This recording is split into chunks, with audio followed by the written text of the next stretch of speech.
It is a blue blood Big Ten SEC battle here at AT&T Stadium. Coach, stellar performance on offense, 427 yards total through the first half. What did you see that you liked the most here?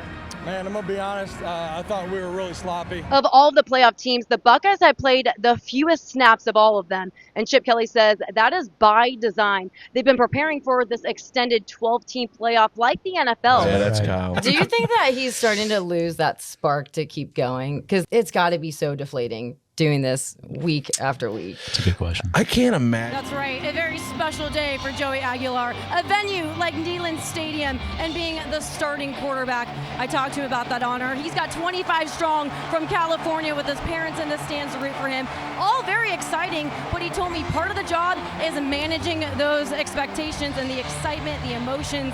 But he's part of that fraternity of very honorable quarterbacks at Tennessee, like Peyton Manning, who reached out to him after his winning debut against Syracuse to congratulate him. He said it was pretty awesome to hear from the sheriff himself. What a great performance from your team. Another one here at Davis Wade. You talked about wanting to get that defense back in check. You got to ring that turnover bell 3 times. How does it feel? That was huge for us. Turnover, so proud of that group.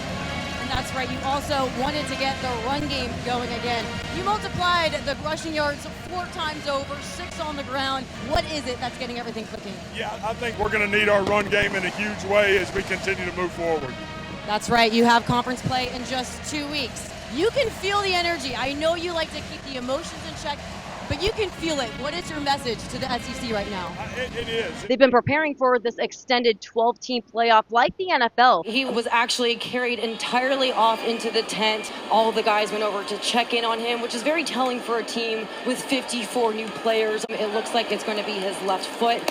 He is going to be carted off. He's not going to the hospital. He's getting x-rayed. It looked pretty rough on him. NASCAR uses owner points as the tiebreaker. And with Penske ahead of the Wood brothers, the 22 Penske Ford wins the pole, marking Logano's 3rd here in Atlanta. And the last time he won the pole, he won the race here in 2023. It's a different environment after winning a national championship. You have plenty of those of your own, 7 to count after Ryan Day got his first. A little bit of a pep in his step. What was it like getting that first one? Deal with the success that comes with winning, and that'll be the challenge for him and his team this year. He does have a quarterback battle ahead, and you recruited Julian Sayin. He transferred to Ohio State upon your retirement. What makes him a competitor in this race? President Donald Trump walked through that extended 12-team playoff, gave out a lot of praise to the individual players that had a major impact along the way. Jack Sawyer's massive play in the Cotton Bowl semifinal playoff. Will Howard, offensive player of the game. It's been a rough season for the Boilermakers. They've lost 7 consecutive games, and they don't much to play for. But the Buckeyes have everything to play for, and they're hearing all the talk around the team. But they know they still have more to prove with the College Football Playoff Committee making their weekly rankings at this point in the season. The Hawkeyes are not as balanced. They have no passing threat whatsoever. Cade McNamara is averaging just over 112 yards passing per game, 4.7 yards per pass attempt. He has 2 interceptions, and he has yet to throw a touchdown. It will be a long day for him against this defense that's only allowed 3 touchdowns through 4 games. Snow continues to fall here in Texas, causing travel implications for fans making their way out for the Cotton Bowl semifinal playoff between Ohio State and Texas. And local airports have had several cancellations for flights coming in and out of the Dallas-Fort Worth area. They've made preparations for de-icing, but they have asked travelers to plan ahead and look at local road reports. Tons of line movement in this game. Yeah. Probably as much movement as we've seen on the Ohio State offensive line as of late. How does it feel? I mean, looking at some of the guys here, they're still in awe of just looking at it. I mean, it's blingy. How does it feel? I mean, can you put it into words? These things are dancing. They got some bling to them. I saw your hand shaking a little a bit. little bit. These things are heavy. These green flag pit cycles are critical here, and you've had some ups and downs with the pit crew. Praise them at Darlington. And then the fueling issue in Charlotte last week. Where's your confidence with them? They're the best. The Buckeyes have 41 straight wins against unranked opponents.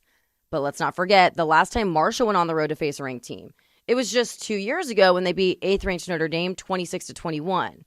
Then again, recent events may show that the Fighting Irish are just getting used to getting beaten by unranked teams.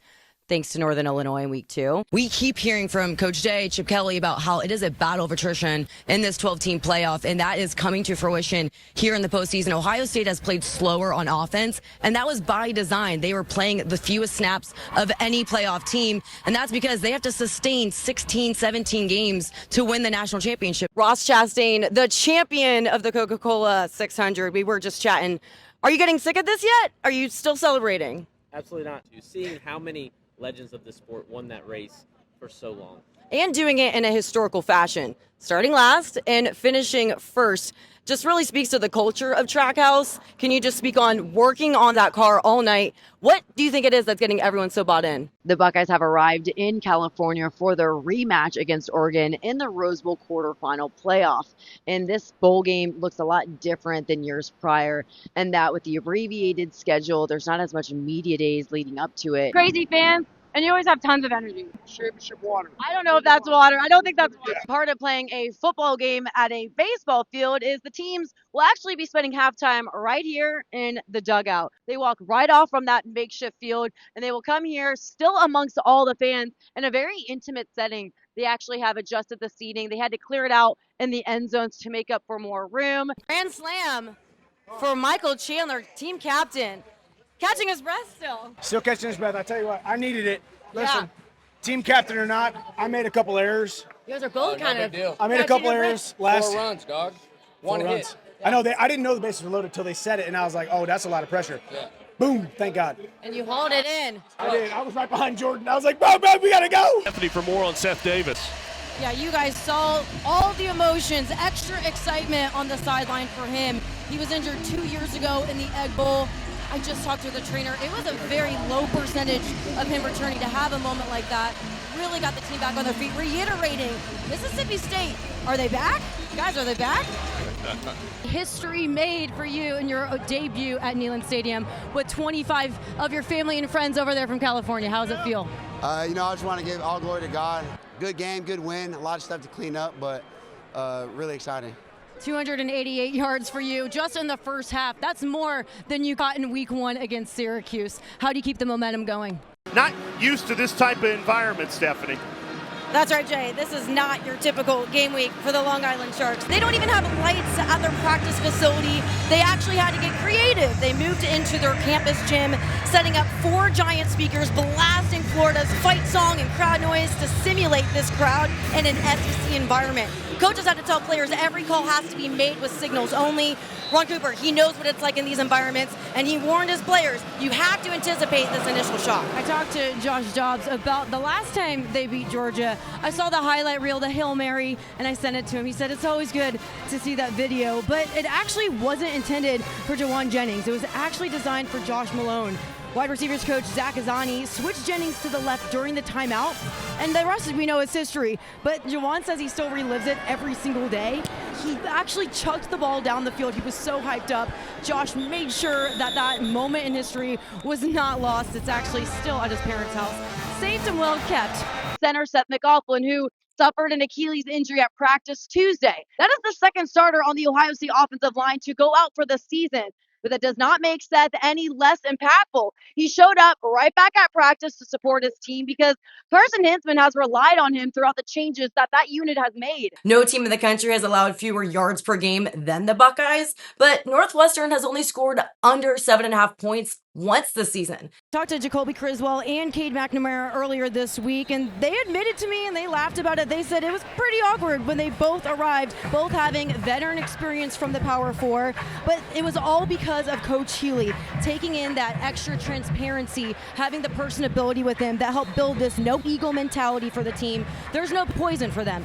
You guys collectively had these conversations to where you are right now, national championship media days. What would you say to all those guys who were making that decision in that moment? We're just so excited to be here. Thinking of some of those speeches you give to the team and also looking at this being your last game as a Buckeye, What do you think you'll say to them? Have you thought about that yet?